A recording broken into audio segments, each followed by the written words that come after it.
Beleza, Prontinho, Dani, podemos começar, por favor. beleza, gente. Então, como a Maria me apresentou, né? Para quem não me conhece, meu nome é Daniele, sou fisioterapeuta, fiz a minha residência no Odilon, me formei, né? E continuo na casa, na urgência pediátrica e no CTI pediátrico 2. Hoje a gente vai falar um pouco sobre ventilação mecânica básica em pediatria. É um assunto assim muito extenso, que a gente poderia marcar assim, vários encontros, que a gente ainda teria muito assunto para ser falado sobre ventilação mecânica.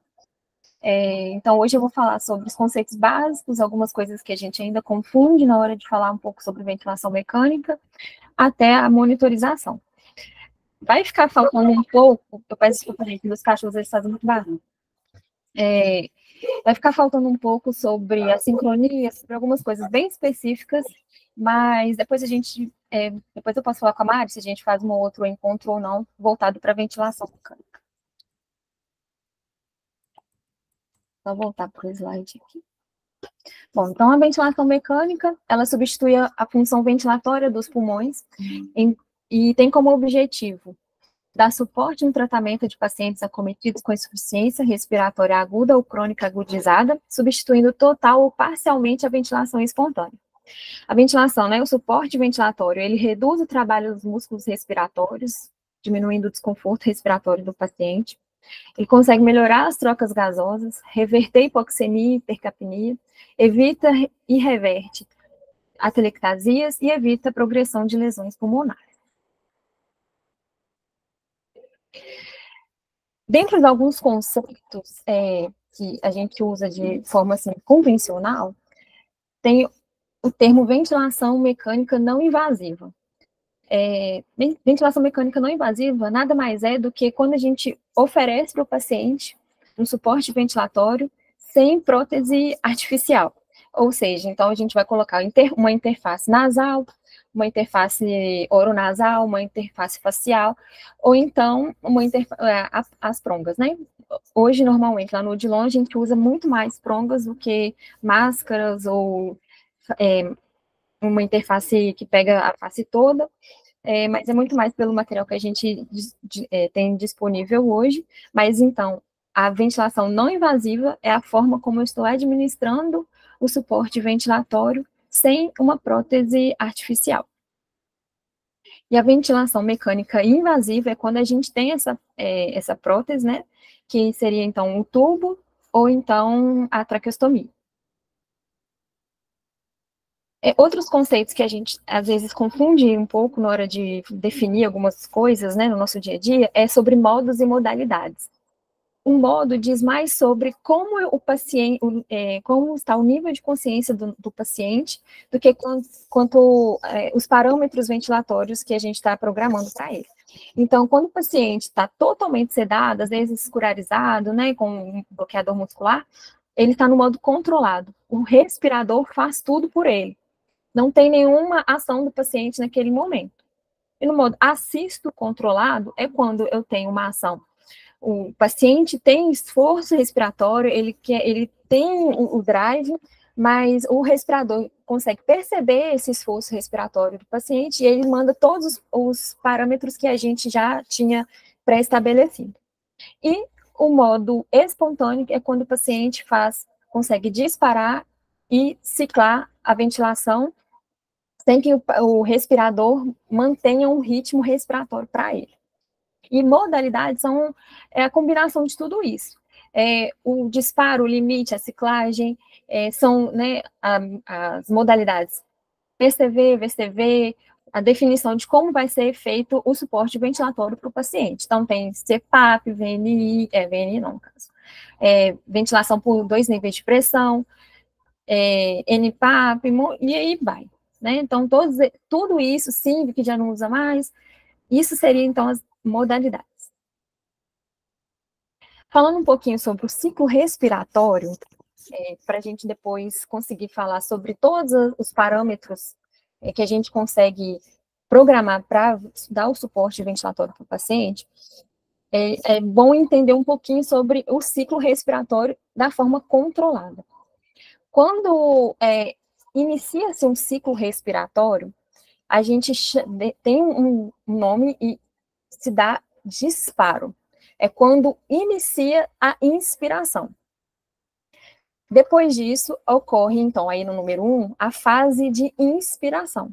É o tempo em que ocorre a chegada do volume corrente dentro do pulmão do paciente. Quando isso é atingido, então ocorre a passagem da fase inspiratória para expiratória, que é chamada de ciclagem, quando termina a ins para começar a expiração, que é aí dado no número 2. E depois a fase de exalação, que ocorre no número 3, para depois começar novamente um novo ciclo respiratório através do disparo.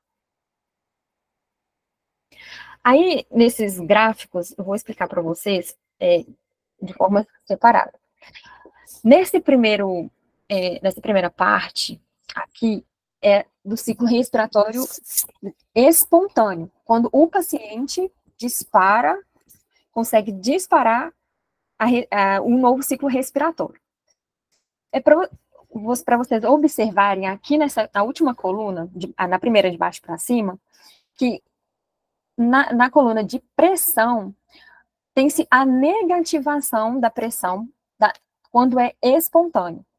A diferença entre o modo espontâneo e controlado é quando o paciente consegue negativar essa pressão, porque quando está no controlado, a pressão sobe, ela é positiva. Eu estou enviando a pressão positiva na via aérea do paciente, iniciando a inspiração. Na expiração, é uma fase passiva, então não tem, essa pressão começa a cair, porque tem o relaxamento da musculatura, e aí é dado a expiração.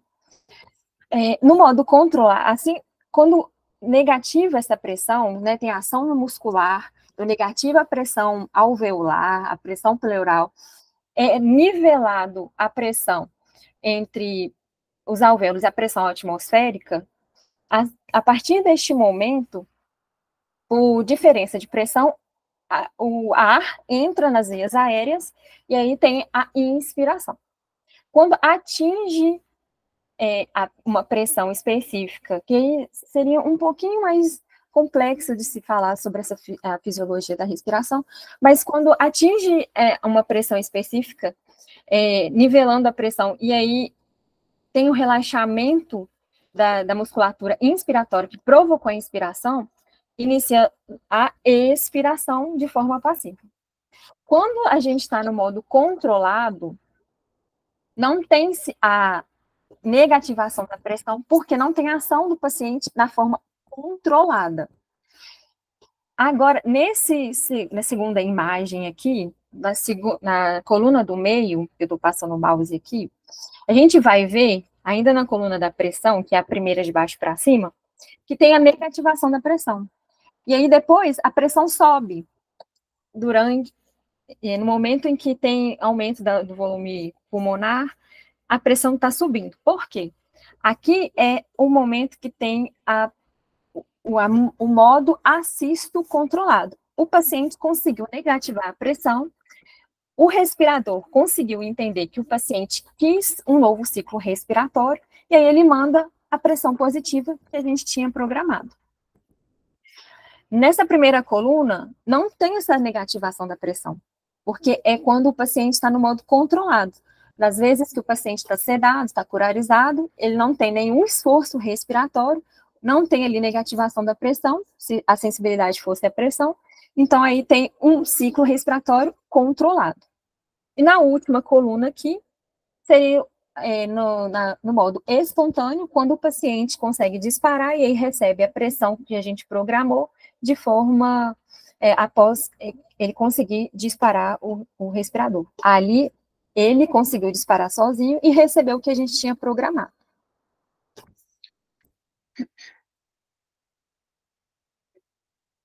No momento que o slide está passando.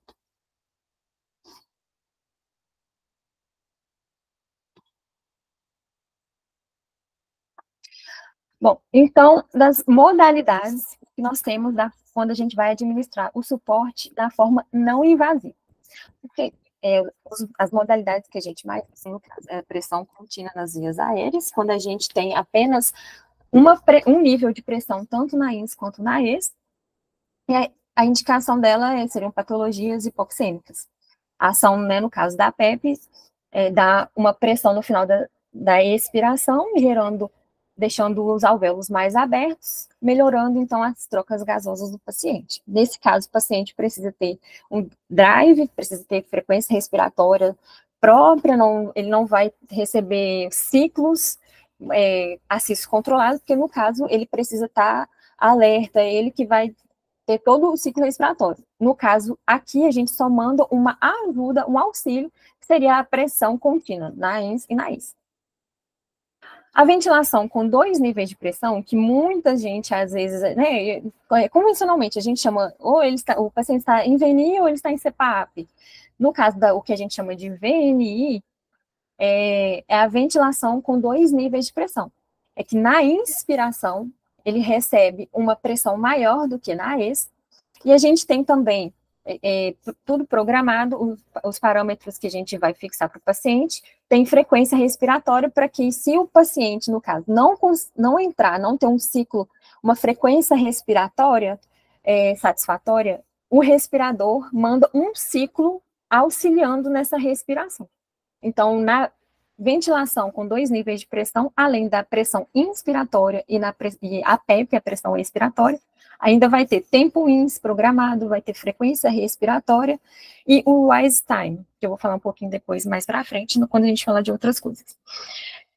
O problema que a gente tem aqui na ventilação não invasiva são as interfaces, que é muito difícil, por mais estranho que pareça, mas é muito difícil adaptar adequadamente num paciente, porque tem muito vazamento, a gente precisa de tentar fazer gambiarra para poder adaptar no paciente, para que ele receba o suporte que a gente está querendo oferecer para o paciente. Então, assim, é um dos problemas que a gente tem na ventilação não invasiva. Muitas das vezes pode até acontecer do paciente não ficar sincrônico devido ao vazamento mesmo, ou porque a gente está tentando oferecer para ele um ciclo respiratório e ele está querendo outro ciclo respiratório, ele está com uma frequência muito mais elevada do que a gente está oferecendo para ele, então esse é um problema que a gente também tem na ventilação não invasiva. Então, falando agora das modalidades da ventilação mecânica invasiva.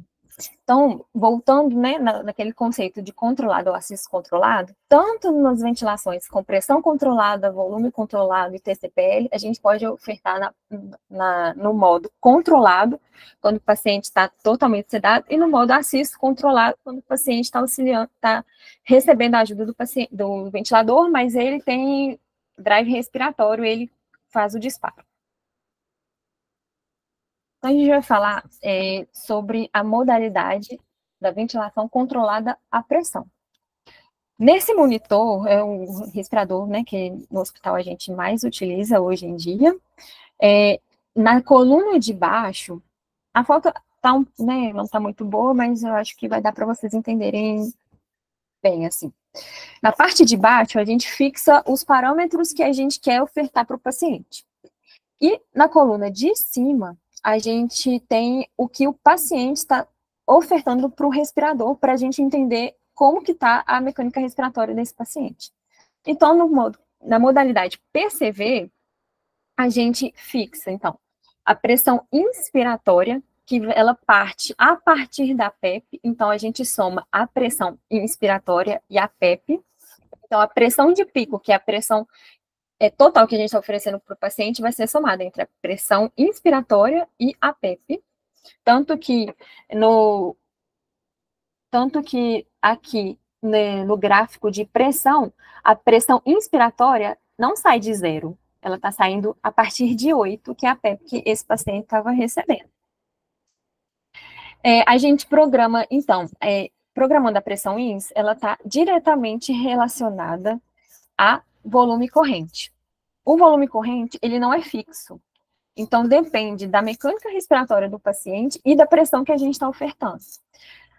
Quando chega no momento que você vai fazer a monitorização desse paciente e o volume corrente dele está maior do que o esperado para o peso dele, para a idade, o que você vai mexer para tentar corrigir esse volumão que ele está fazendo é na pressão inspiratória. Porque é ela que oferta para o paciente o volume corrente. É ela que determina qual vai ser esse volume corrente. Então, elas estão diretamente relacionadas. Aqui, este paciente em específico, dessa ventilação da foto que eu tirei, ele está no modo controlado, porque vocês podem ver lá em cima que a frequência respiratória dele é a mesma que eu estou ofertando. E não tem nenhum aqui no gráfico de fluxo, nenhum deslocamento do fluxo para gerar uma nova incursão respiratória. Porque a sensibilidade aqui neste momento é a fluxo. A sensibilidade, ela pode ser tanto a fluxo quanto a pressão. Como o paciente está na pressão, na ventilação por pressão, tem algumas pessoas que preferem a sensibilidade à pressão. Só que, para pacientes menores, para lactentes, para neonatos, é mais fácil o respirador perceber que ele está querendo uma nova incursão respiratória quando a sensibilidade é a fluxo. Porque qualquer deslocamento no circuito, o respirador consegue perceber que ele está querendo respirar, e aí ele vai mandar uma incursão respiratória nova. O problema que a gente tem, às vezes, quando o paciente, por exemplo, está taquipneico, e você quer corrigir essa taquipneia. Tem gente que pensa, bom, se ele está taquipneico, ele está disparando demais, então eu vou aumentar a sensibilidade para que eu não dê tantos ciclos respiratórios. Só que aí a pessoa esquece que o paciente está lá querendo respirar. Se eu aumentei a sensibilidade para dificultar que ele tenha um novo ciclo respiratório, ele vai continuar com esforço, ele vai continuar tentando respirar e não vai conseguir porque eu dificultei o novo ciclo respiratório que ele está querendo.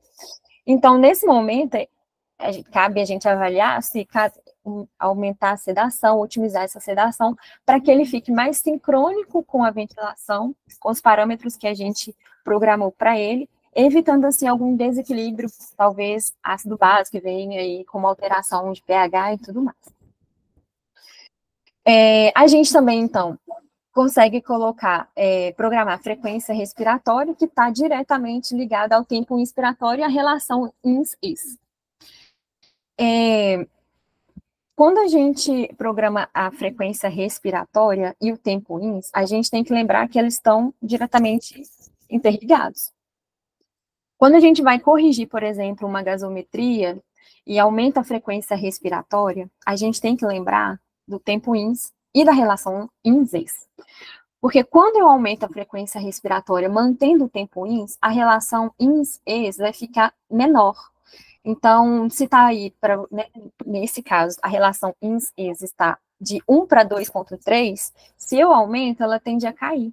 E aí, se eu quero corrigir alguma acidose respiratória, se eu não faço a correção dessa relação, eu atrapalho o tempo expiratório, eu reduzo ele, ao invés do paciente estar lavando o CO2, ele continua acumulando, porque ele não tem tempo para poder exalar esse ar e lavar esse CO2. Então, toda vez que a gente for mexer no tempo, na frequência respiratória, eu tenho também que lembrar do tempo ins e lembrar da relação ins-es. Na modalidade PCV, aí a gente também tem o rise time, né, que é a rampa de subida, o tempo que essa pressão vai ser distribuída nas vias aéreas. Então, se eu quero que o paciente receba muito rápido essa pressão, então eu deixo ela mais retinha. Se eu quero que demore um tempo, ele consiga distribuir de forma eficaz essa pressão, então eu deixo ela mais inclinada. Além também da PEP, né, que é um parâmetro de oxigenação, como eu falei para vocês, e a FO2, que a gente consegue programar. Então, agora no modo controlado a volume. Na pediatria, a gente vê em alguns casos essa modalidade, na neonatologia quase nunca, ou nunca, porque como a gente usa muitos tubos, a grande maioria, às vezes, sem cuff, tem vazamento, e nessa modalidade, o volume corrente, ele é fixo, e a pressão, ela é variável. Então, o que acontece? Nessa modalidade, o disparo, quando ele é feito de modo controlado, feito pelo respirador, é feito, né, a tempo, então, através da frequência respiratória. E quando é no modo acesso controlado, é através da sensibilidade definida, né, assim como é no PCV, que é ou a pressão ou a fluxo. E a ciclagem, ela vai ser a tempo, pelo tempo que a gente programou, do tempo em que o volume corrente ele é distribuído para os pulmões do paciente. Então, como a gente programa o volume corrente, e na pediatria, como eu falei para vocês, a gente usa muito tubo sem balonete, e pode ter vazamento, a gente não consegue garantir que esse volume corrente que a gente programou está sendo realmente entregue para o paciente. Como vocês podem ver aí, e eu falei para vocês, na parte de baixo é o que a gente programou para o paciente, e na parte de cima, o que o paciente está recebendo, o que ele devolveu para o respirador. Então, se a gente está dando aí 72 ml para o paciente, ele devolveu para o respirador 55 ml. Então, para onde foi o resto? Foi um vazamento? O paciente realmente ele não consegue receber 72 ml? Então, eu não consigo falar. Então, por esse motivo, a ventilação por volume controlado não é muito utilizado na pediatria e na neonatologia quase nunca. O que acontece na ventilação por volume é que, quando eu programo o volume, a pressão que é variável, o respirador, ele entende que eu preciso entregar essa pressão, esse volume que programaram. Qual é a pressão que eu preciso enviar para entregar para o paciente esse volume que foi programado? Então, se ele não consegue entregar o volume programado, ele vai aumentar a pressão no próximo ciclo.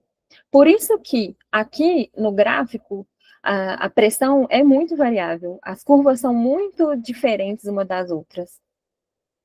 E o volume, ele é variável também, porque depende muito, aí nesse caso tem vazamento, provavelmente o paciente estava com um tubo sem cuff, tinha vazamento, então toda vez que ele manda um ciclo respiratório, e não é entregue esse volume que a gente fixou, a pressão varia. Então, eu posso gerar uma lesão pulmonar por causa dessa pressão que não é fixa.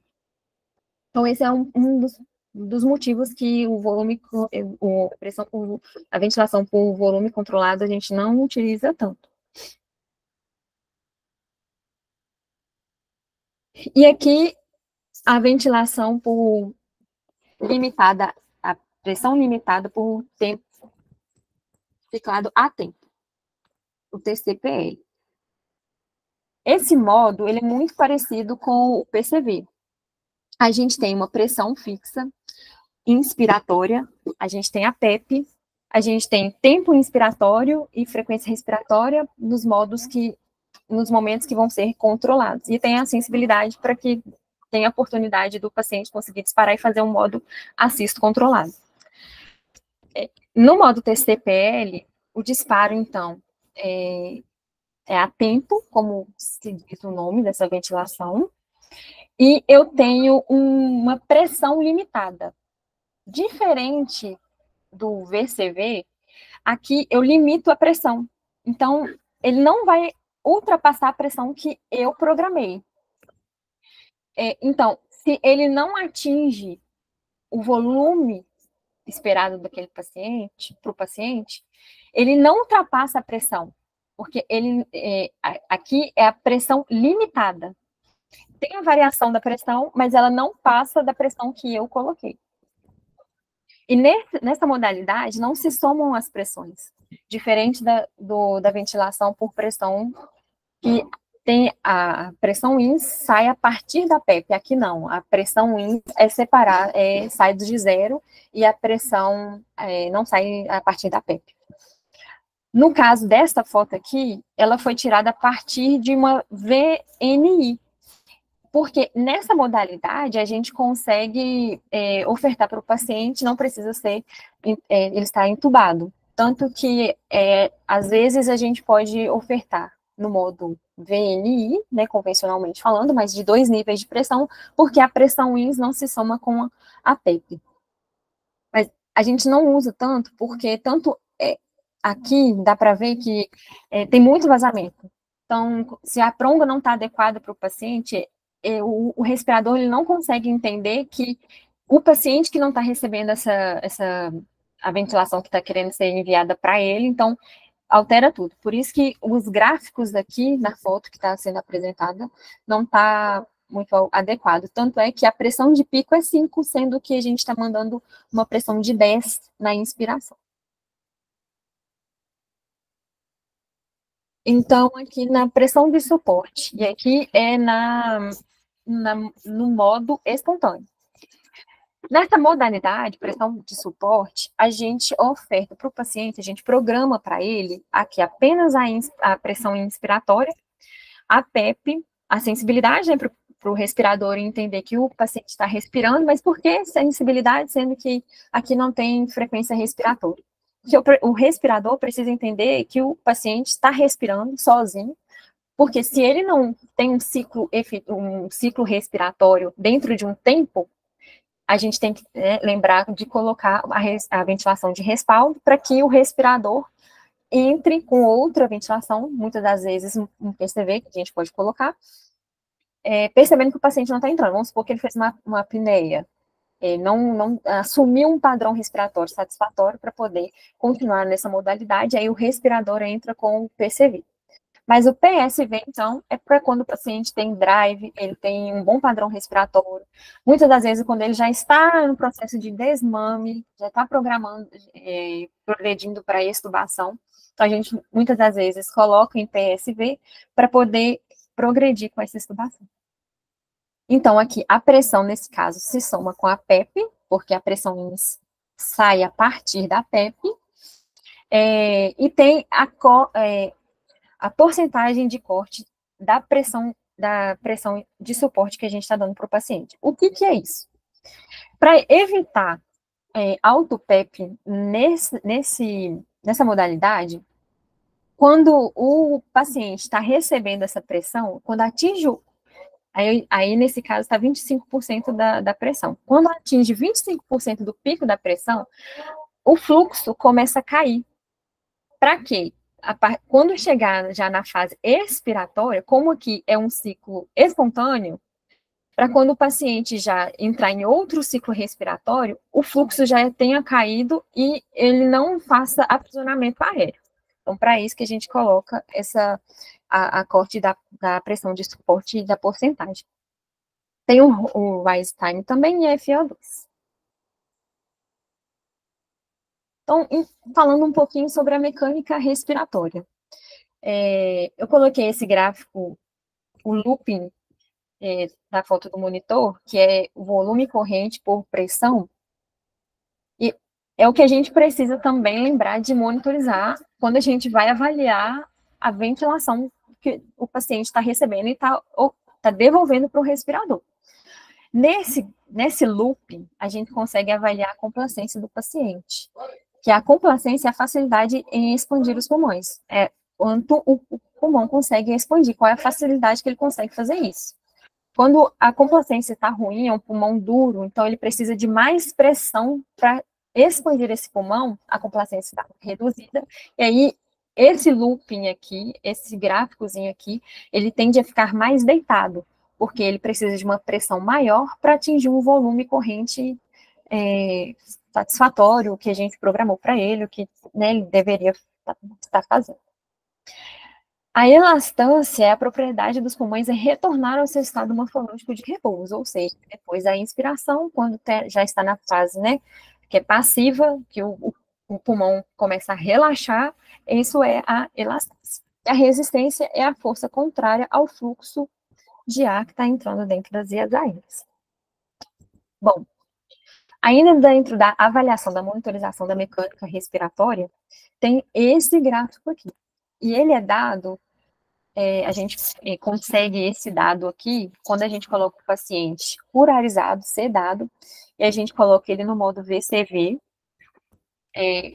Aí tem, controvérsias por causa do tubo e tudo mais, mas para a gente poder avaliar essa mecânica respiratória, a gente precisa fazer uma pausa inspiratória para a gente avaliar outras questões. Então, aqui é o gráfico de pressão por tempo, é um ciclo respiratório do paciente. Eu vou fazer uma pausa inspiratória, e nesse momento aqui em que tem o pico e tem uma queda dele, aqui é a pressão de platô. A pressão de platô é a pressão que está chegando nos alvéolos. Quando eu tenho essa pausa inspiratória, eu não tenho fluxo, então eu tiro a resistência. Então eu consigo ver qual é a pressão que está realmente chegando nos pulmões. Então, a pressão de pico, ela é a PEP, mas a pressão para vencer a resistência, mas a impedância das vias aéreas do sistema respiratório. Então, ele é o pico aqui, onde eu estou passando o mouse aqui para vocês. A pressão de platô tirando, né, quando começa a descer aqui do pico, quando tem essa pausa inspiratória, é a pressão que chega nos alvéolos, e de acordo com, se estiver muito alta, a gente pode ter lesão nos pulmões. Então, aí, quando a gente estiver avaliando, a gente consegue ver, tirando a resistência, consegue ver que a pressão está muito alta, a gente consegue começar a pensar em reduzir parâmetros para proteção desse pulmão. Quando a gente tira a pressão de pico e a pressão de platô, a gente consegue avaliar a resistência. Então, quanto maior for essa diferença, maior é a resistência nas vias aéreas. E muito se fala sobre a drive pressure, que é a pressão de distensão alveolar. O quanto esse pulmão consegue expandir, aí, relacionado com complacência. Então, quanto maior, mais duro, menor é a complacência desse pulmão. A drive pressure, a gente tira a pressão de platô e a gente tira a PEP. É a parte do meio aqui do gráfico que eu estou apresentando para vocês.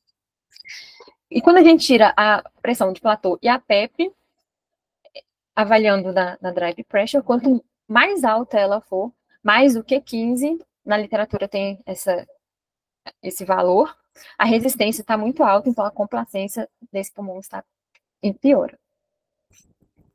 E para finalizar sobre a mecânica respiratória, quando a gente consegue avaliar nos gráficos sobre a auto-PEP.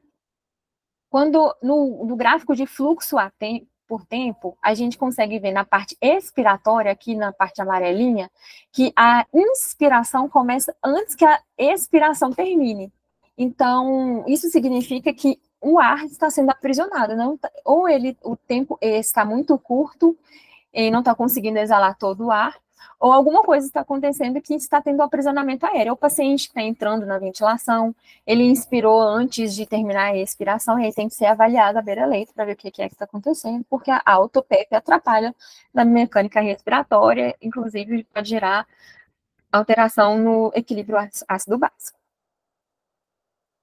Então, eu trouxe algumas questões aqui para a gente pensar. Uma pergunta para você, se alguém quiser responder ou não, para começar uma discussão aqui. Qual seria a melhor modalidade ventilatória dentro das modalidades convencionais eu apresentei aqui para vocês? O que vocês acham? Existe uma modalidade ventilatória que seria melhor para o paciente? Alguém quer falar alguma coisa?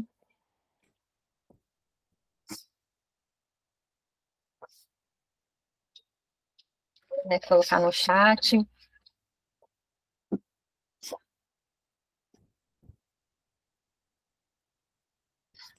Respondendo para vocês.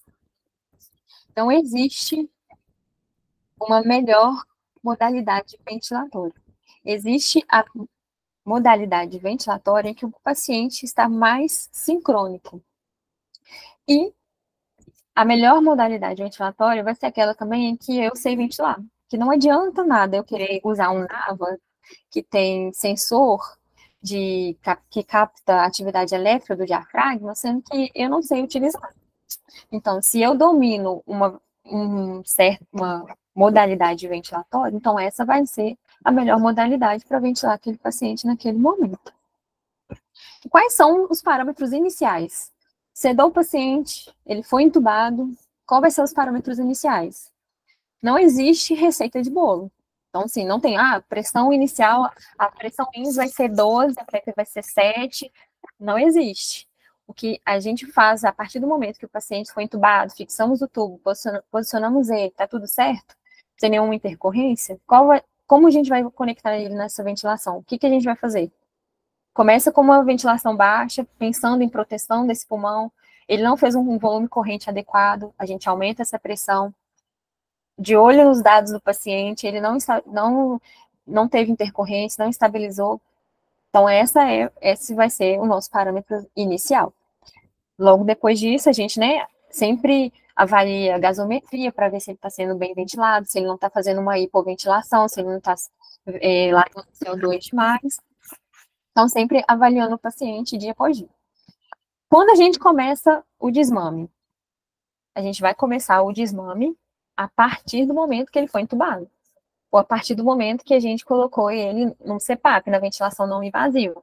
Então, a partir desse momento, a gente já começa a pensar, ele foi para esse suporte, a gente precisa melhorar o motivo em que fez ele ir para esse suporte ventilatório. E todos os pacientes usarão a modalidade PSV para ser estubado? Digo para vocês que não.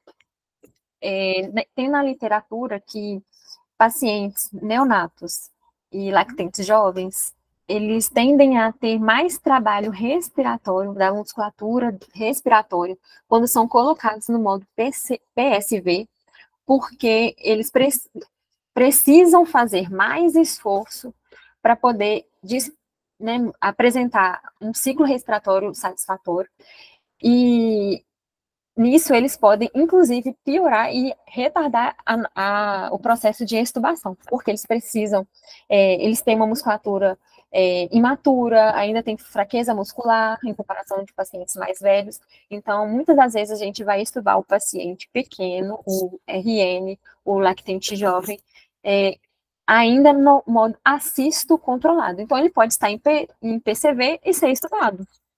Ele não precisa necessariamente evoluir para o PSV para ser estubado. Então, quando o paciente tem lá uma drive satisfatória, ele tem frequência respiratória boa, a gasometria dele está boa, nada me impede de progredir com redução dos parâmetros dele. Obviamente, a gente não vai progredir para uma intubação com um paciente que está demandando de FO2 alta, PEP alta, para manter uma saturação boa, e a gente não vai progredir com a intubação dele nesse momento. Então, a gente tem que avaliar tudo isso.